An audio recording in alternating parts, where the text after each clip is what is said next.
Hey guys, I'm Georgia and welcome back for another episode in my mystery series, where today I have something a little bit different for you. A lot of people tend to refer to this case, the Texas killing fields, as that of an unsolved serial killer, but it's actually a lot more complex than that. The Texas killing fields refers to a remote 25-ish acre area of land situated about a mile from Interstate Highway 45 near Galveston, Texas. Over the past 5 decades, there have been about 30 bodies of murder victims found within and around this area. All of the bodies being those of girls or young women, mostly aged between 15 to 25, with a few anomalies. There's also been additional women who have disappeared from this immediate area whose bodies have never been discovered. Now, if you're watching this video on YouTube, you'll notice that this is actually a fundraiser for Texas EquuSearch. So if you find yourself feeling charitable today, then a donation towards the cause would very much be appreciated. But as always, there's no pressure to do so. You'll find out eventually why Texas EquuSearch is relevant to this case and all of the amazing things they do. And also, you might have noticed from the title of this episode that this is actually going to be in 2 parts, which is something I've never done before. The reasons for this are threefold. 1, we are still plagued by internet troubles in this new house. BT are hopefully fixing it. And whilst our internet can just about hack uploading a standard length video overnight, if this video is as long as I'm thinking it's going to be, she's going to struggle. And whilst I'm uploading, we can't do anything else. Like, we can't even watch Netflix because it takes up all the bandwidth. And my girlfriend also needs to be able to work. So that's reason number 1. Reason number 2, we recently got a kitten and she is so needy. My girlfriend's currently at work, so it's just me home alone with her trying to look after her, and she's literally like a toddler. She needs all of my attention all the time, so filming for 4+ hours just isn't very doable. You might be able to hear her literally, she's running around in the hallway right now like a crazy person. And she's literally already been climbing the windows. I literally mean climbing up the window whilst I've been trying to film this, and I've only been doing it for 2 minutes, so that's reason number 2. And reason number 3, March is a 5 Wednesday month, and in 5 Wednesday months I usually still only upload 4 mystery videos, so instead of just missing the week next week as I originally planned, you're just going to get an extra video instead. I get told I over-explain things, but better to be safe than sorry. In part 1 today, we're going to cover the Texas killing fields throughout the 70s and talk about a couple of suspects. Part 2 will be up next week, where we'll be talking about the 80s up until now. The I-45 is a major highway running within Texas that connects the cities of Dallas and Houston before continuing on to Galveston and ending there near the coast. It's the southern end of the highway where the so-called killing fields are located a mile away, next to a town called League City and bordering the Calder oil fields. Locals call it the Calder 3000 block as it's positioned below 3000 Calder Road. It's worth bearing in mind as we go through the video that not every victim I'm going to be mentioning was found specifically on this 25-acre patch of land. A lot of them were, but there are a few which were found in different areas, but the circumstances around their disappearances or deaths tie in with others found specifically on the fields, and so their names have been kind of tied in. As an investigator told CBS in 2012, the killing field has become a symbol for all those girls that have gone missing up and down the I-45 corridor. This case is a complicated web of murder and disappearances, and to add another layer of complication, even though the names are all sort of tied in together, no one necessarily thinks that just one serial killer is responsible for all the deaths here. The FBI believe that multiple serial killers have used this area as a dumping ground for their victims over the past 50 years. Some say there's 2 killers, some say 4, some say more. There could be multiple serial killers and then a few lone killers responsible for a single death, all choosing this area as the ideal place to dump their bodies. It could be one killer, but that's very unlikely. But what specifically is it about this area that calls to killers? Quite simply, this is a marshy stretch of land with not much going on in the local area. The oil fields were abandoned and the land up to the interstate is essentially wasteland, but it is easy to get to. You jump off the interstate, drive for a couple of minutes, and boom, acres and acres of deserted land. As one Texan journalist from the area told CBS in an interview, "It's a kind of environment that's sultry and sinister, easy to get to. You jump off the I-45, you drive down one of the dirt-rutted roads, you dump the body, and you're gone for good. If you found yourself being hunted in these fields, nobody would hear you if you yelled. If you ran away, there's nowhere to run to. It's just a vast expanse of dead land. There's no one there to help you. It only makes sense that in the mind of a killer, this would be the ideal place to dump a body." And this area also falls under 3 separate jurisdictions, finding itself in the middle of 3 small towns and 3 counties, each with its own sheriff's department and police force. This made investigations much more complicated, with communication not as good as you'd hope it would be. And on top of all of that, I'm sure once this area started to become notorious for being a dumping ground, more killers would think to use it for their own crimes. It's an endless cycle, but a cycle that has seemed to die down in recent years. The last crime deemed to come under the title of Texas Killing Fields seems to come from 2006. This case is one which I found particularly hard to research. There are so many victims, so many suspects and convictions, so many details that are easy to get confused. So, in true Georgia style, I made a spreadsheet detailing everything. Names, ages, dates of disappearance, where they disappeared, where their bodies were found, any important information, any suspects and or convictions. Any information I could find is on my spreadsheet. So in case you guys get confused as well, I'm going to link my spreadsheet down below, probably via Google Docs or something, so you can also keep track of the names and stories of the victims. It's nothing super professional, but it has proved super helpful for me being able to keep track of the stories I was telling throughout this video. I mean, even the list of victims is questioned in this case. Some think more women should be added to the list, some think less. There might be names I missed out that you think should have been on there, or names I've added that you think shouldn't be. That's what makes this case so complicated. It is not cut and dry, and there's a lot of question around everything. I also find it really hard to figure out how to tell this story. Do I do it chronologically as the timeline happened in terms of disappearances? Or do I just group the girls together, tell their stories all in one? But then the timeline would get confusing, dates and names all jumbled. So I've gone for a combination of the two because that made most sense in my head. I also just want to give a quick shout out to my main source for my research for this video. This book is Kathryn Casey's Deliver Us: 3 Decades of Murder and Redemption in the Infamous I-45 Texas Killing Fields. This is pretty much the only extensive account I could find of these crimes. It was published in January 2015, so it is a little bit outdated, but any more modern articles on this case pretty much all pull from this source. This is the OG, and it's actually a really good read. It's one of the best true crime books I've ever read. The rest of my sources will also be linked down below, of course, but I highly recommend reading this book if you are interested in this case. It is really, really good. The sad story of the Texas Killing Fields begins back in June 1971 with 13-year-old Colette Wilson.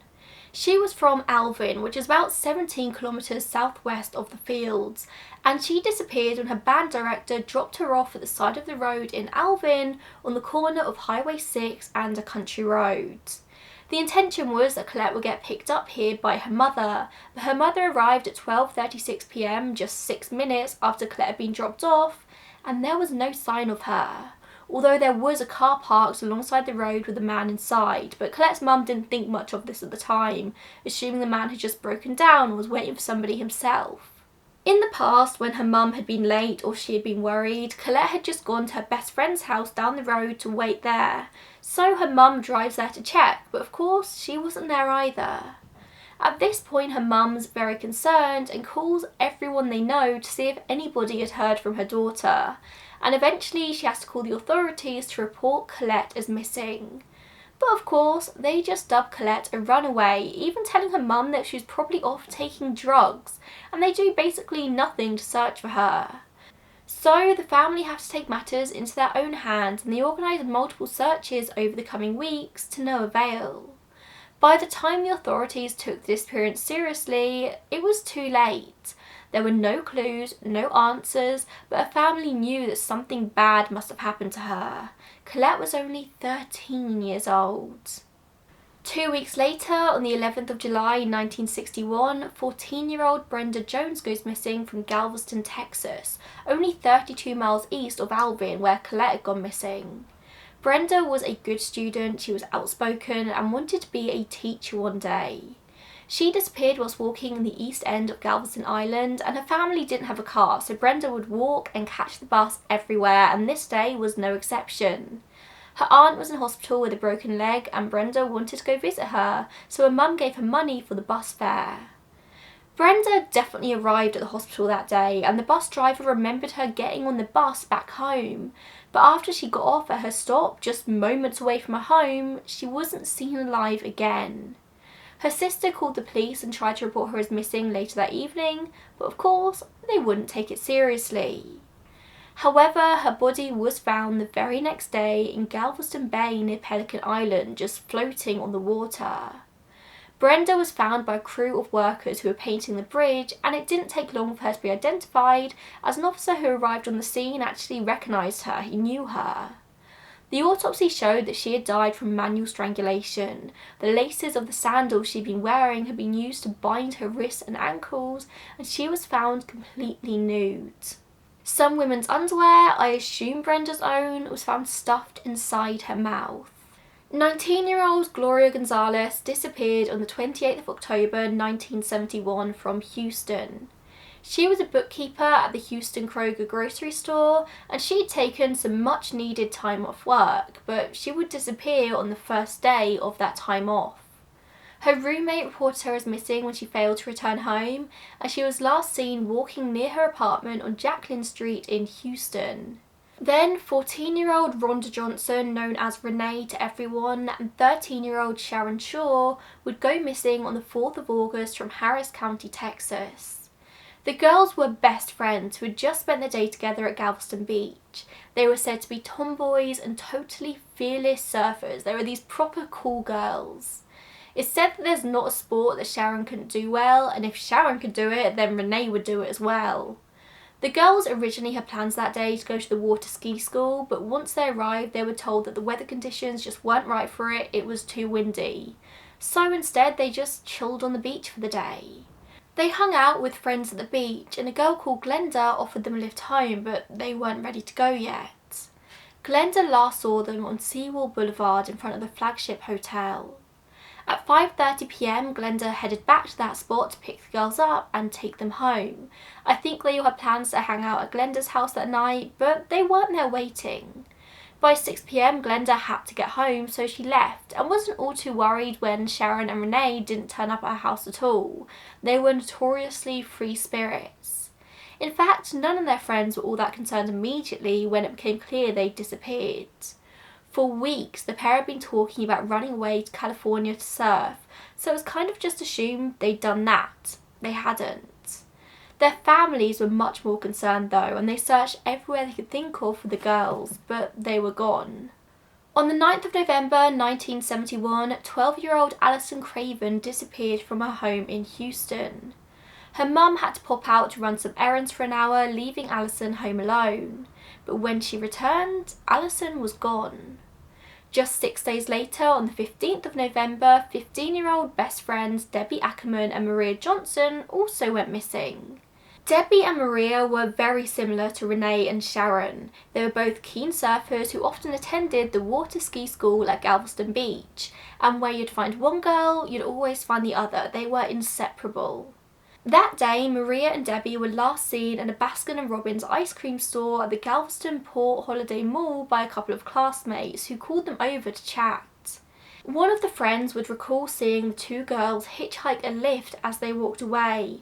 A white man pulled up in a white van with a peace sticker on the back window. He pulled down his driver's window to talk to Maria, and then both the girls climbed into the van.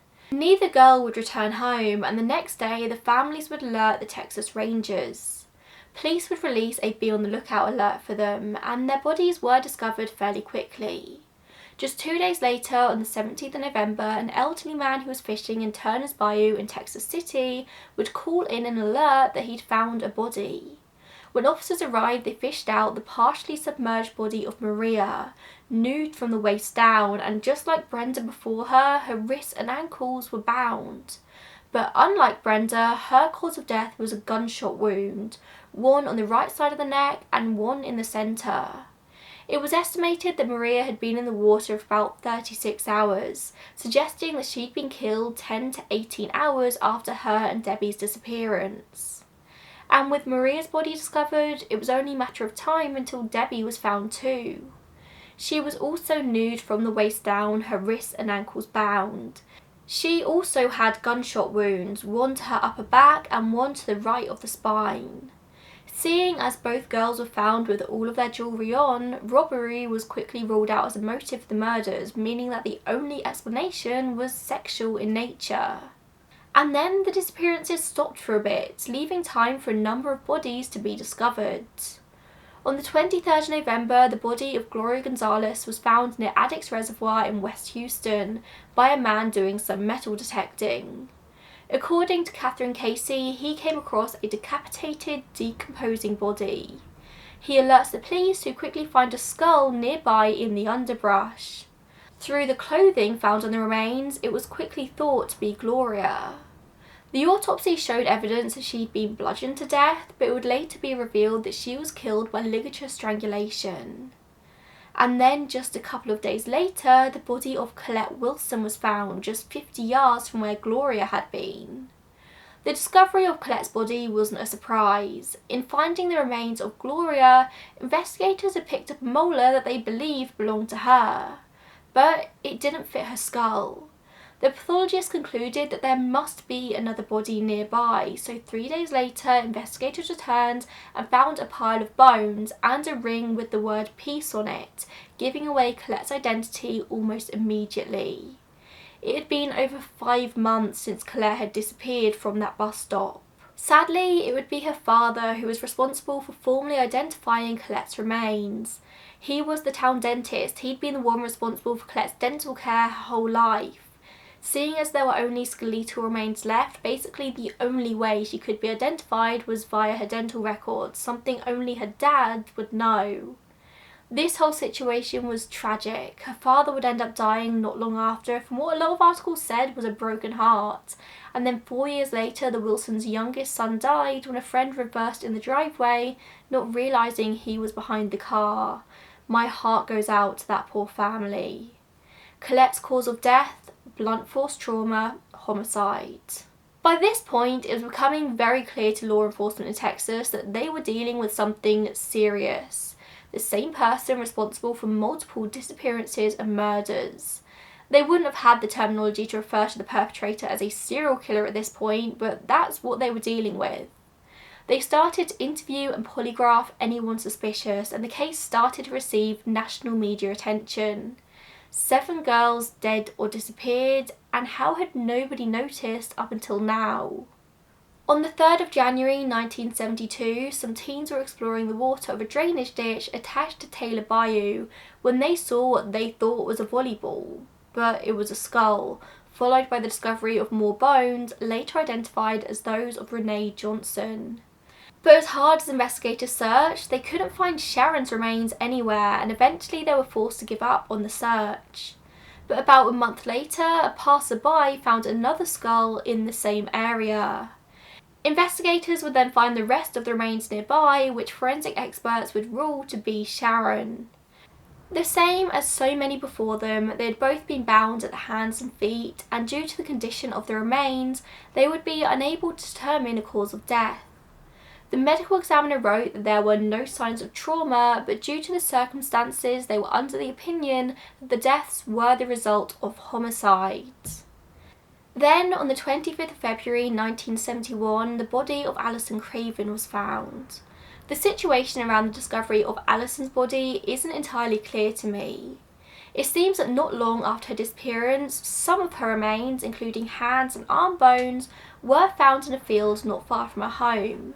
And then in February, the rest of her remains were found in a field about 10 kilometres away from her home. And then, after the discovery of Alison, things went quiet for a while. There wouldn't be any more activity in the Texas killing fields until January 1973, so we're talking 11 months of silence, but over a year since the last girl disappeared. A lot of people group all of the girls I've mentioned already up to this point together, saying that perhaps all of them were killed by the same person, and then another person was perhaps inspired to continue in 1973. But even all of the cases I've spoken about up to this point vary greatly in terms of MO. You have gunshot wounds, strangulation, blunt force trauma. Some girls were found in the actual Texas killing fields, some were found in water nearby. The only commonality between each case was the fact that they were all teenage girls who lived in the same kind of area, but even then they vary greatly in terms of appearance. And there was even a conviction in one of the cases I've mentioned, in the case of Sharon Shaw, which naturally brings us to talk about our first possible suspect in this case, Michael Lloyd Self. This is a very interesting conviction because although Sharon was killed alongside her best friend Renee Johnson, Self was only ever convicted in Sharon's murder. In the aftermath of Renee's murder, the Galveston authorities were put under a lot of pressure to get her case solved, as her grandfather was a prominent city council member and he did eventually become mayor. In late May 1972, a new police chief and an assistant chief were hired, Don Morris and Tommy Deal, and one of their main focuses became solving this case. They had to get it solved, they had to prove that they deserved these new high-up positions they'd been given, and they'd been given those jobs on the basis that they would solve the case. Just a few weeks into their jobs, there was a stroke of luck when they received a tip about a man called Michael Lloyd Self, a known sex offender who had been arrested before for being a peeping Tom, and was known by people who knew him as Slow Mike.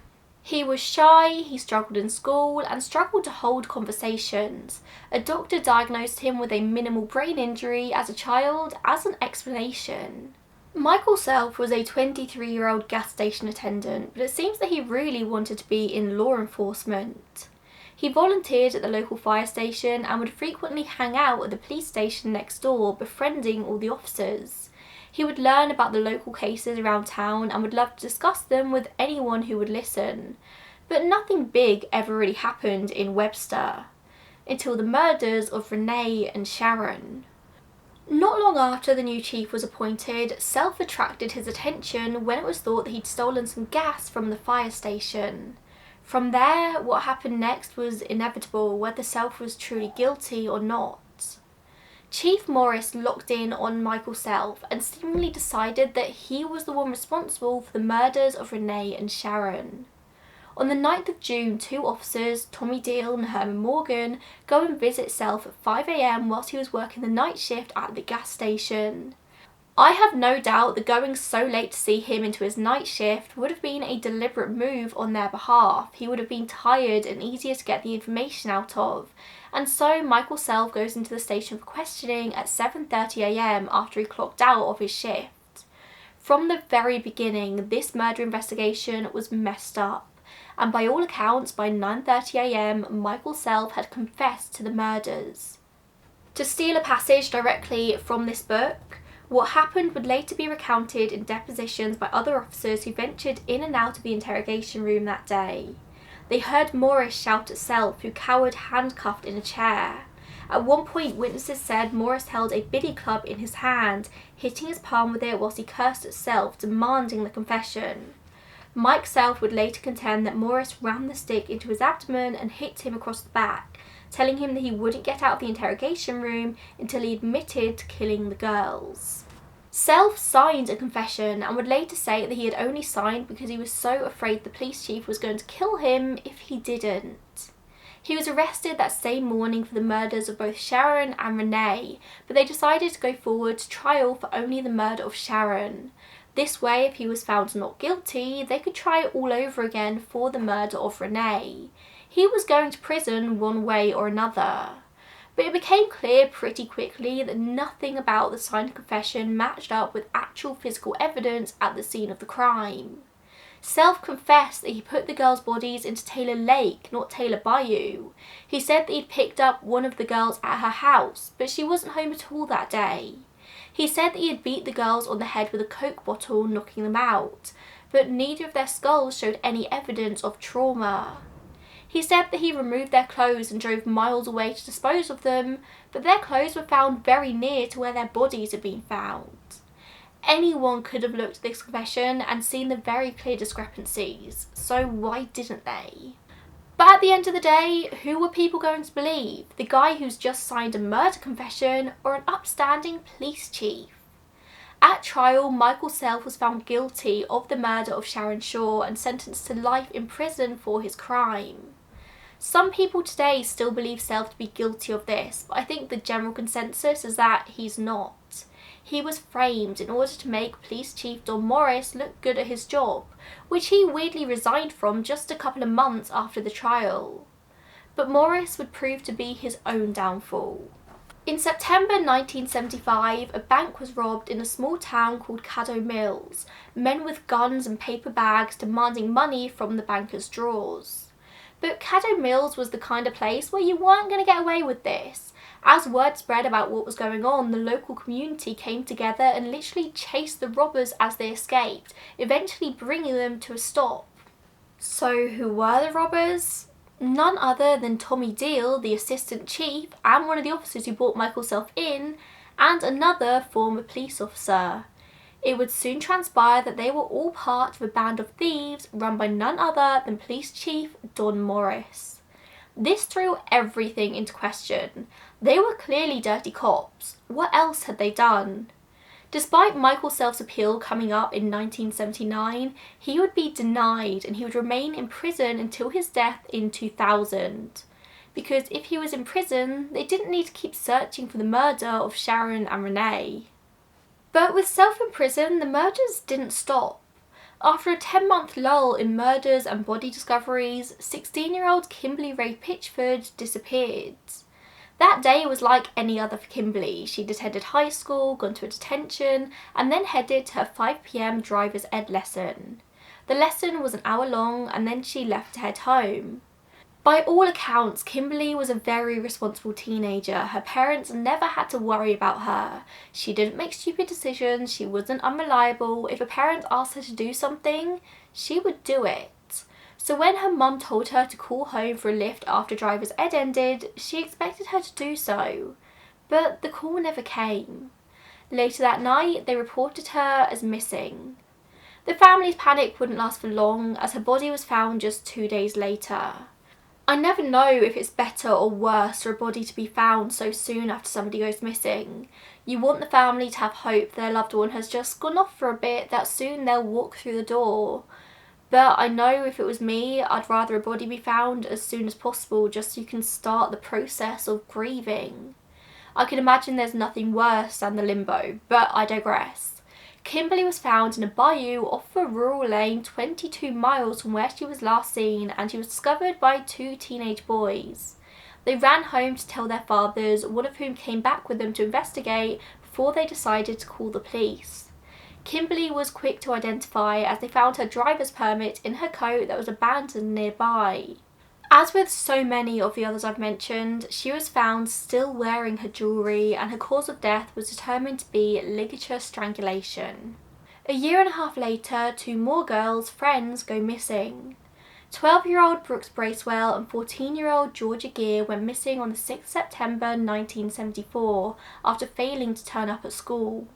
They lived in a town called Dickinson along the I-45 and attended McAdams Junior High School. As far as I can remember, it's not mentioned in Kathryn Casey's book, but several sources online state the girls were last seen at a U-Totem convenience store in Texas City.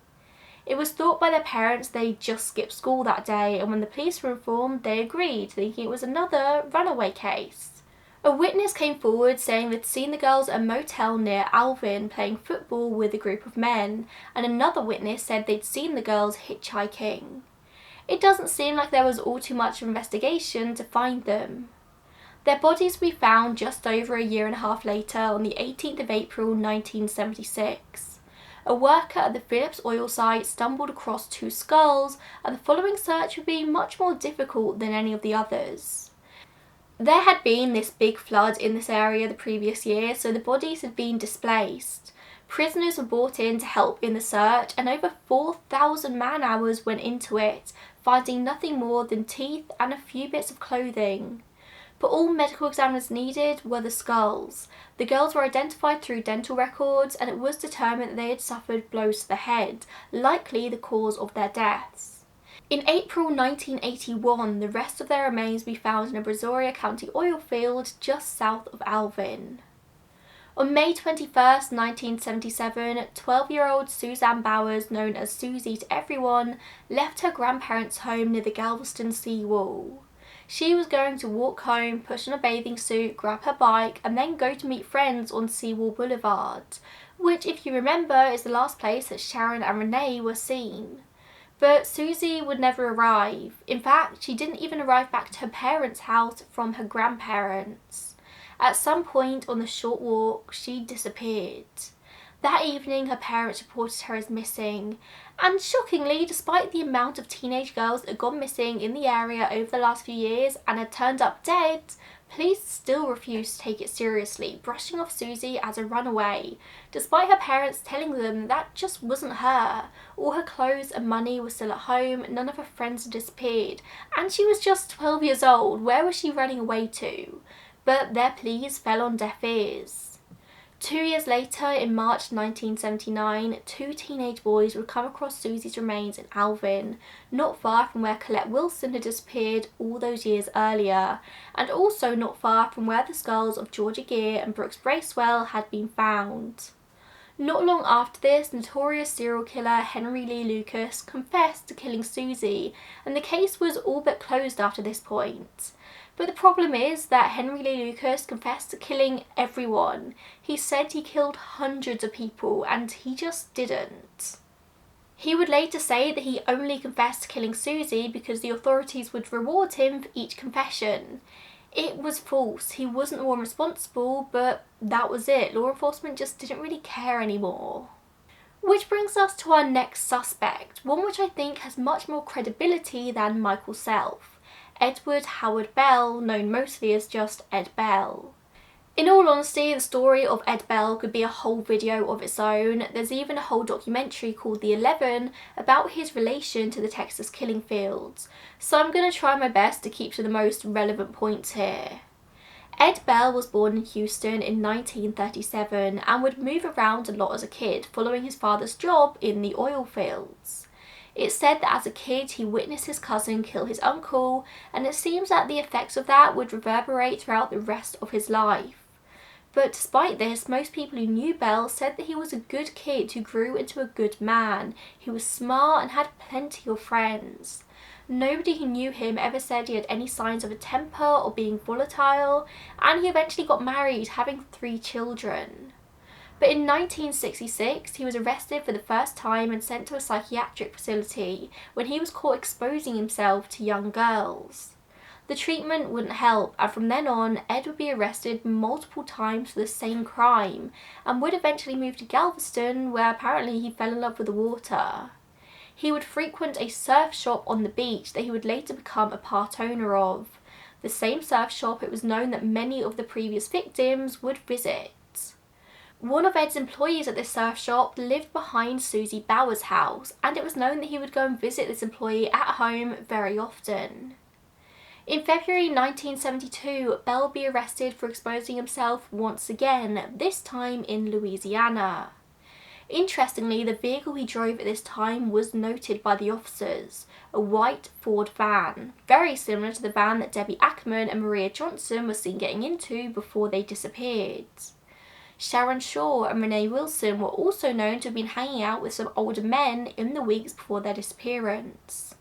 Sadly, older men preying on teenage girls isn't something completely unheard of. It could have been anyone, but Bell did live in this area at the time, and he was known to have a proclivity towards younger girls. It was known by their friends that one of these men they were seeing drove a van, and the ski school that Renee and Sharon had visited the morning they disappeared, that was just down the block from Bell's apartment. It's also worth noting that the events on Galveston Island specifically started very soon after Bell was released from his latest psychiatric program for his sexual perversions in July 1970. This could all be coincidence, of course, there's no hard evidence of anything, but it was definitely enough to point the finger in Bell's direction. Tenuous links could even be made to the rest of the girls, Colette, Brenda, Gloria. But of course, a lot of these connections wouldn't be made for many, many years, not until an officer called Fred Page heard Bell's name and started to do the maths. At this time in the 70s, Bell was just an unknown, just another sex offender. His name wasn't connected with the case at all. His name was first raised in connection with the killing fields in the late 1990s. In 1993, Bell was convicted of the murder of a man called Larry Dickens in 1978, when he pulled up outside a house in Pasadena, Texas, got out of his truck, undressed from the waist down, and started masturbating in front of a group of children. A 26-year-old Marine vet in the neighborhood heard what was going on and confronted Bell, grabbing the keys from the ignition of his truck in an effort to stop him leaving before the police arrived. Bell grabbed a gun from his truck and shot Larry 4 times in the chest. Larry stumbled back up the driveway to the house, and Bell grabbed a rifle this time and shoots him again, ending his life. The police arrived and arrested Bell after a short car chase, but his lawyer quickly posted bond. But if they arrested him so quickly, how come he wasn't convicted of the murder for another 15 years? Well, he ran. For 14 years he evaded capture and was named one of Texas's most wanted criminals, until America's Most Wanted featured an episode on him, with Matthew McConaughey playing Larry Dickens in his first ever acting role. The episode led to lots of tips which prompted authorities to find Bell in Panama, and he finally stood trial soon after and was eventually handed down a 70-year prison sentence. It was 5 years after that the connection to the killing fields would be made, when Bell sent a letter to the Harris and Galveston County prosecutors claiming to have killed 7 girls in Galveston County and 4 in Harris County, including 2 15-year-old girls from Galveston, who he says he shot as they stood tied up and half naked in Turner Bayou. The girls in question, Debbie Ackerman and Maria Johnson. The details he gave of the killing in this letter did match the evidence found at the scene. He claimed that he had been brainwashed into becoming a killer, and if he was ever brought to court for these crimes, he would plead not guilty. This letter was from 1998, but it quickly faded into nothing when the authorities tried to follow up, and he went silent. The DA just thought it was a false confession. One former Galveston DA, Kurt Sistruck, told the Houston Chronicle, "I didn't believe we had sufficient evidence that we could proceed to grand jury with, and without getting into specifics, that's the decision that had to be made, no matter the temptations to proceed otherwise. It wasn't for a lack of effort."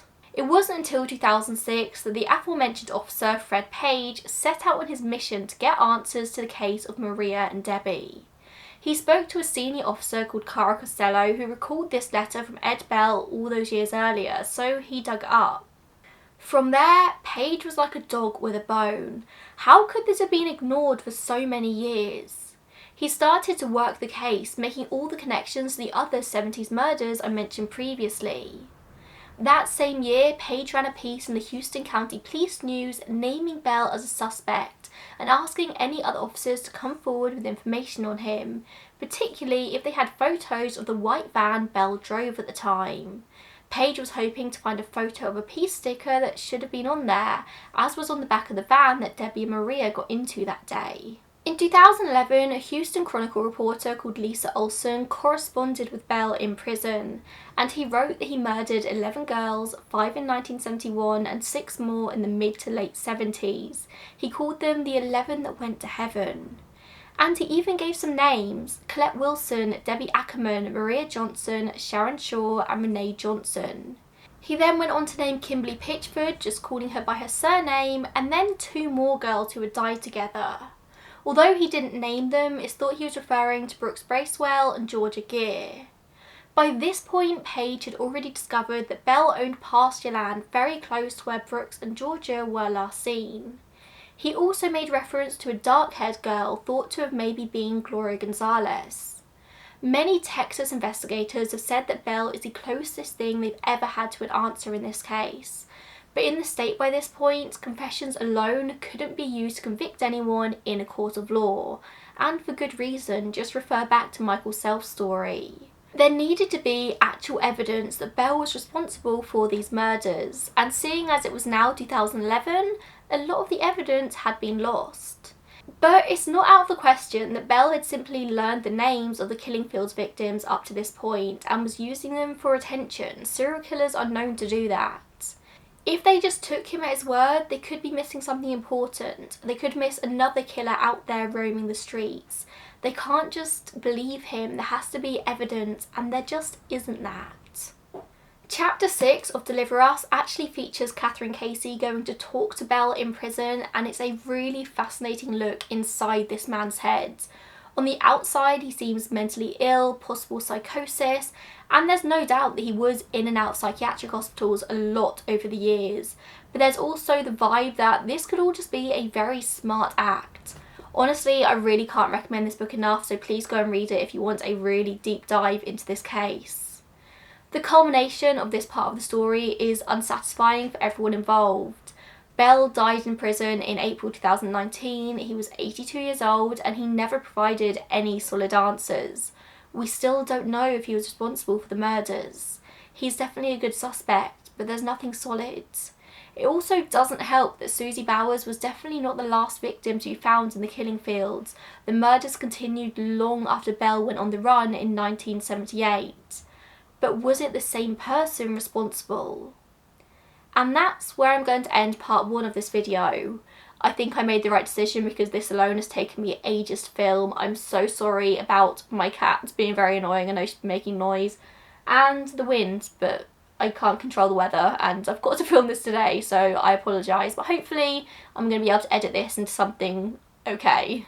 I've just realised that I didn't actually get to the part of my script where I talk about Texas EquiSearch and all of the amazing things they do, but don't worry, that will be coming up early next week. Just trust me, they're a non-profit organisation that align with what we're trying to do here on this channel, and they very closely link with this story. If you want to go ahead and do a little bit of research on them anyway, I will leave their website linked in the description box down below, just in case.